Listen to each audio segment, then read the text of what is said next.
Mga kaibigan, welcome back. Napakaganda po ng balita natin. Di ba magkakaroon na po ng NBA Europe? After nyan, wag po tayong magtataka kung magkaroon ng NBA Asia Super League. Nang dahil po sa balita na nakita ko na sinabi mismo ng NBA Deputy Commissioner.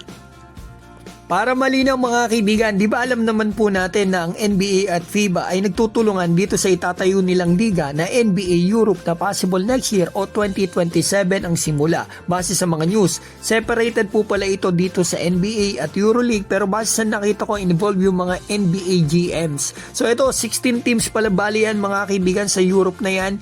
So ito, punta na tayo sa Asia. Di ba mga kaibigan, naglaro po ang NBA dito sa China ng preseason? Mga kaibigan, kasama po nila yung mga executives nila, mga GMs. Ito, sila Adam Silver, sila Mark Tatum, andyan dahil sa partnership nila dito sa China. Ngayon, may nakita po ako na article about dito sa NBA China 2025. Mula po ito sa The Game website. Maraming salamat po. Kahapon lang po pala ito mga kaibigan. Basahin po natin itong sinabi ni Deputy Commissioner Mark Tatum.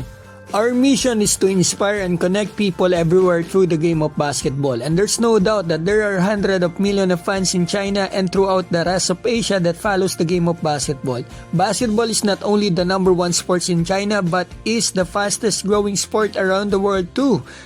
Eto nakasulat pa rito, basahin natin yung ultimately, it could lead to an NBA-led Asian League similar to what the NBA is pursuing right now in Europe. Ito basahin natin, sinabi pa ni Tatum. In terms of our mission, we want to improve people's life everywhere through the game of basketball.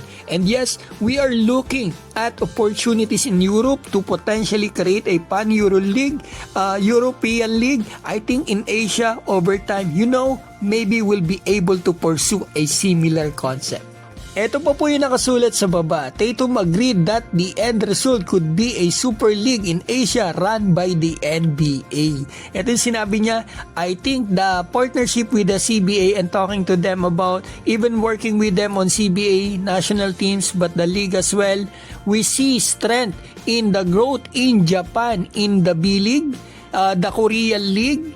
So, as Adam said, I think over time as basketball continues to grow and it becomes more popular, which you're seeing that at a professional level, and I think that those are the ingredients for a potential Pan-Asian League as an example.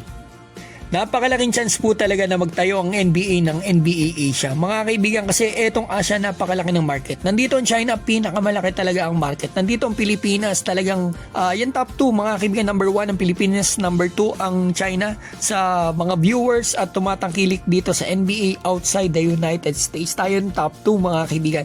At isa pa, yung umuunlad talaga, umuusbong ng mga basketball leagues dito sa Asia, like especially dito nga sa Japan B-League, kita naman natin IBL and KBL mga kaibigan and CBA. So talagang nalalapit yan sa katotohanan, talagang kikita talaga sila at tatangkilikin sigurado yan ng mga taga-Asia.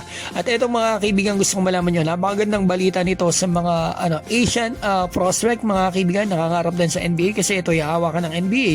Ang ganda exposure at may mga GM na involved dyan, mga NBA teams. So ito, kay Kai Soto at yung mga prospect natin, sila Carl Tamayo, napakaganda rin nila, sila Kevin Kiambao, sila SJ Belangel at yung mga players natin overseas mga kaibigan. Napakaganda nito at maaari ito magbukas ng pintuan para sa next level mga kaibigan, which is yung NBA nga mga kaibigan. So yan mga kaibigan, ang balita ko sa inyo, pasensya na medyo humaba. Maraming salamat po sa inyong suporta. Mabuhay po kayo.